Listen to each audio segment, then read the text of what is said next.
नमस्कार दोस्तों, मेरा नाम है रंजीत और स्वागत है आप सभी का आरके सिविल पाठशाला यूट्यूब चैनल पर। ये दो महत्वपूर्ण आर्टिकल्स को, पहला आर्टिकल हम देखने वाले हैं हमारे देश में कॉन्ट्रासेप्टिव टेक्निक से रिलेटेड है। कॉन्ट्रासेप्टिव टेक्निक का मतलब होता है गर्भ निरोधक उपाय।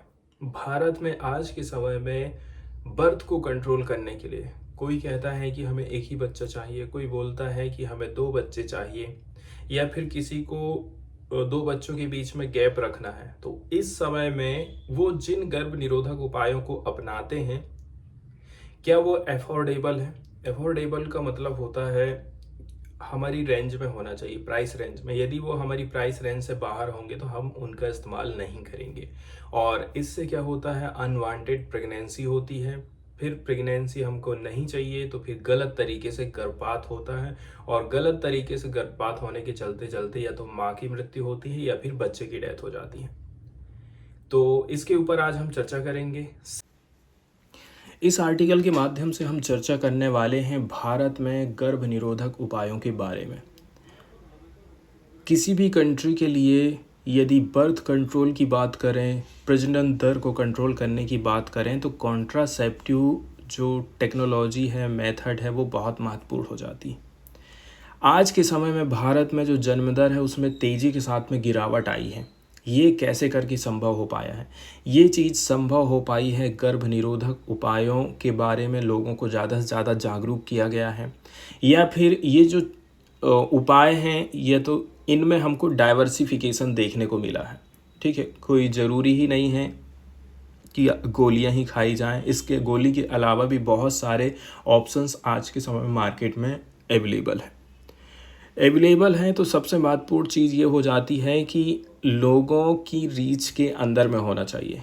रीच के अंदर में होने का मतलब ये है उनका प्राइस सही होना चाहिए। यदि प्राइस कम रहेगा तो लोग आसानी से खरीद पाएंगे और इनका यूज़ हो पाएगा। यदि इनका प्राइस हाई रहता है ना, तो फिर लोग इनका इस्तेमाल नहीं करते हैं, और इनसे क्या होता है, अनवांटेड प्रेगनेंसी होती है। अनवांटेड प्रेगनेंसी होने के बाद सरकार ने नियम कानून बना दिए हैं कि गर्भपात आजकल होता नहीं है आसानी से, तो फिर इलीगल तरीके से गर्भपात कराया जाता है। ठीक है, पता नहीं कौन कौन सी गोली दवाई खा खा करके फिर कैसे भी करके प्रेगनेंसी को टर्मिनेट किया जाता है, और उससे फिर माँ के ऊपर खतरा हो जाता है, या फिर कहना चाहिए कभी कभी तो इससे माँ की जान चली जाती है, या फिर बच्चे की भी जान जा सकती है इस प्रकार के उपाय अपनाने से। 250 शब्दों में जो हमको आंसर राइटिंग करना है उसकी लाइनें कुछ इस प्रकार से होने वाली हैं। The wider availability of the single dose emergency contraception pills. आज के समय में ऐसा हो गया है ना कि गर्भ को रोकने के लिए बहुत सारी, मतलब गर्भपात करने के लिए बहुत सारी गोली दवाई अवेलेबल है मार्केट में। यहाँ से हमें पता चल गया है कि गवर्नमेंट का रिस्पॉन्स कैसा रहा है।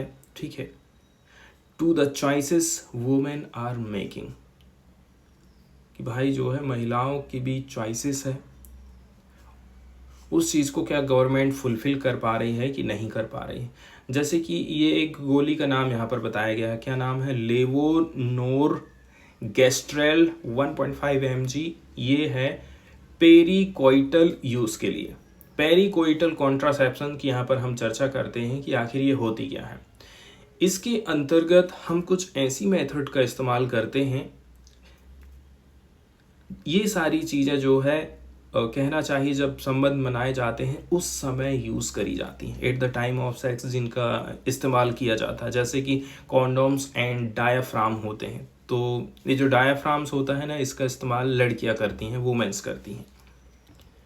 कुल मिलाकर के देखा जाए आज के समय में कॉन्ट्रासेप्टिव चॉइसेस के लिए डाइवर्सिफिकेशन बहुत ज़्यादा महत्वपूर्ण हो गया है। इसका मतलब ये है नए नए ऑप्शन यदि आते हैं तो चीज़ें सस्ती होती जाती हैं, इसीलिए नए नए ऑप्शन से महिलाओं को भी थोड़ी सी आज़ादी मिल जाती है, फ्रीडम मिल जाती है अपने अधिकारों को लेकर के। अब ओरल इमरजेंसी कॉन्ट्रासेप्टिव होते हैं कुछ कुछ। ओरल जैसे नाम से ही क्लियर हो गया है कि इनको आप मुंह के माध्यम से, गोली दवाई के माध्यम से ले रहे हैं। डाटा ये बताता है कि जो sale of oral emergency contraceptive pills हैं, गोली दवाई है जिसको शॉर्टकट में ECPS बोला जा रहा है, वो 35 मिलियन से भी ज़्यादा है एनुअली यदि देखा जाए। इमरजेंसी कॉन्ट्रासेप्टिव पिल्स लोग कितना खा रहे हैं? 35 मिलियन से भी ज़्यादा खाई जा रही हैं सालाना।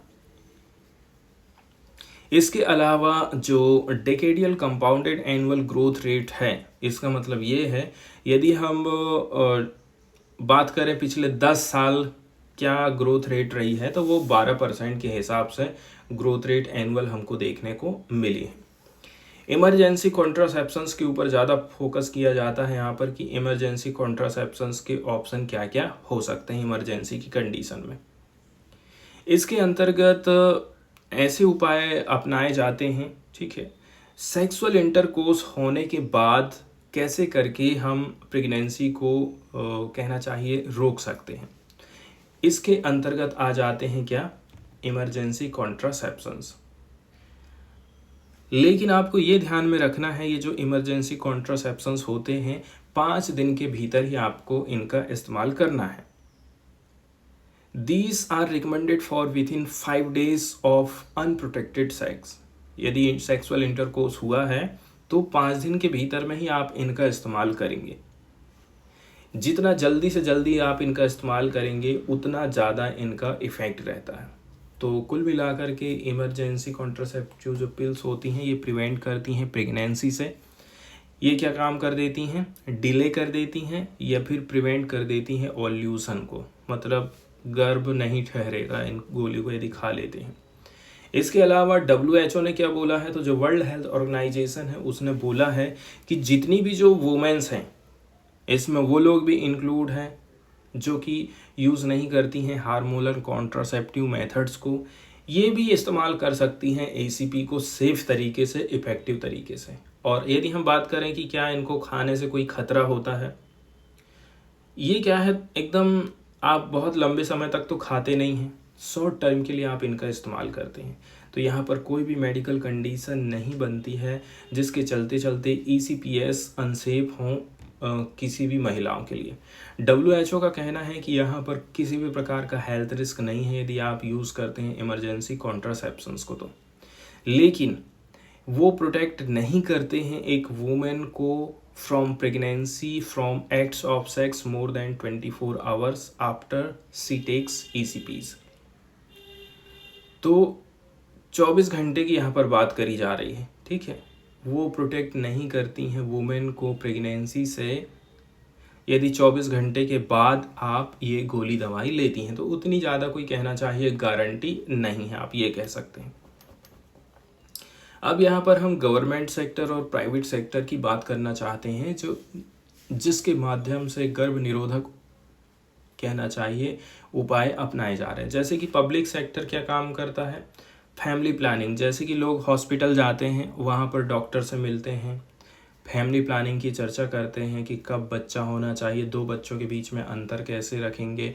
इसके अलावा यदि सेक्सुअल इंटरकोर्स होता है तो कैसे करके आप कॉन्ट्रासेप्शन का इस्तेमाल कर सकते हैं, कौन कौन से गर्भ निरोधक उपाय हैं।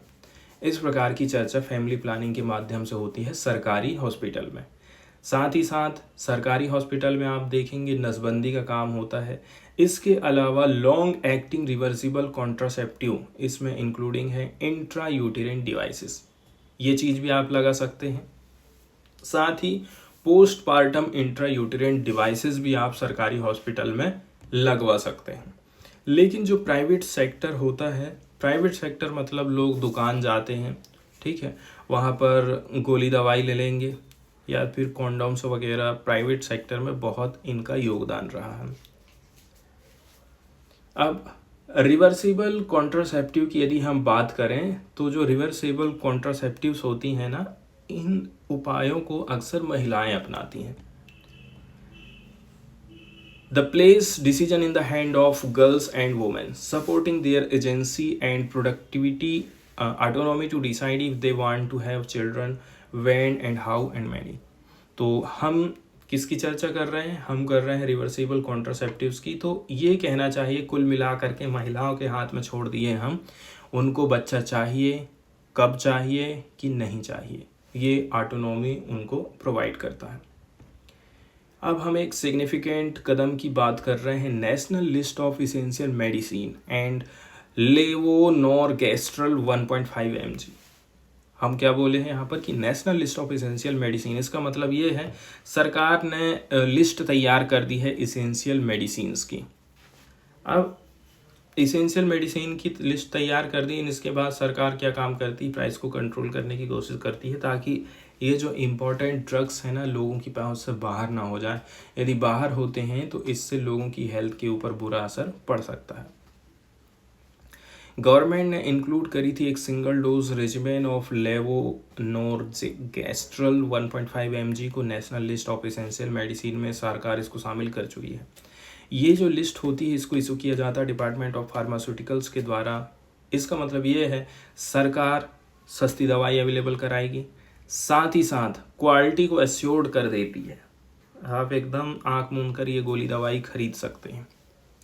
फिर सरकार प्रमोट करती है रेशनल यूज़ ऑफ मेडिसिन को एंड फोकस करती है कॉस्ट को, सेफ्टी को एंड एफिकेसी को।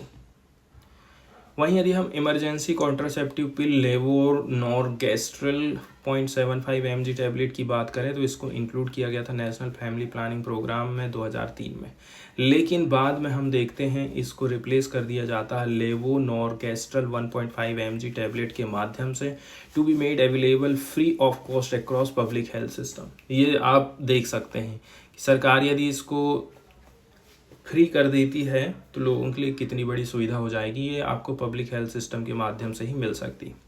वहीं यदि आप यही गोली खरीदने के लिए जाएंगे प्राइवेट सेक्टर में तो आपको 99 से लेकर के 110 रुपये में पड़ जाएगी। लेकिन सरकार क्या काम करी थी, जो 2 टैबलेट पैक है इसको कंट्रोल किया गया था 22.53 पर टैबलेट के हिसाब से NLEM के माध्यम से। अब यदि हम बात करें इंडिया क्या है रिप्लेसमेंट लेवल ऑफ फर्टिलिटी में पहुंच चुका है, तो ये कैसे करके संभव हो पाया है। तो हम रिप्लेसमेंट लेवल में पहुंच चुके हैं अपने जनसंख्या के। इसका मतलब ये हो गया कि भाई जो एवरेज नंबर ऑफ चिल्ड्रन है पर वुमेन, इसमें बहुत फर्क आ चुका है आज के समय में। पहले एक महिला अपनी औसत आयु मतलब लाइफ टाइम में 2 बच्चे या फिर उससे ज़्यादा बच्चों को जन्म देती थी, तो आज से ये क्या है ना 3 से कम हो गया है, 4 से कम हो गया है। इस प्रकार से हम रिप्लेसमेंट लेवल पर आ चुके हैं। ये आखिर कैसे करके संभव हो पाया है, तो इसके लिए जो सरकार कॉन्ट्रासेप्टिव चॉइसेस को एक्सपांड कर रही है, विस्तार करते जा रही है, साथ ही साथ काउंसलिंग का काम करवाती है, कॉन्ट्रासेप्टिव सर्विसेज अवेलेबल कराती है, लोगों को एजुकेट करना है गुड लाइफ की तरफ, क्वालिटी लाइफ की तरफ लोग कैसे करके जा सकते हैं, इसके माध्यम से ये सारी चीज़ संभव हो पाई है। इसके अलावा जो कॉन्ट्रासेप्टिव एक्सेस है ना उसमें बहुत वेरिएशन हमको देखने को मिला है। अलग अलग रीजन में जो फैमिली प्लानिंग का काम चल रहा है, फोकस किया जा रहा है कि कैसे करके इंफॉर्मेशन एंड काउंसलिंग पहुंचाई जा सकती है कॉन्ट्रासेप्टिव चॉइसेस के बारे में, ठीक है। इसके बाद वहीं यदि हम बात करें total demand for family planning की, तो जो करंट मैरिड वुमेन है जिनकी उम्र 15 से 49 ईयर्स है इंडिया में, ये इंक्रीज़ हो चुका है। 66% था 15-16 में, जो कि बढ़कर के 76% हो गया है। फैमिली प्लानिंग की जो ज़रूरत है वो डिक्रीज़ हुई है 13% 2015-16 से 9% 2000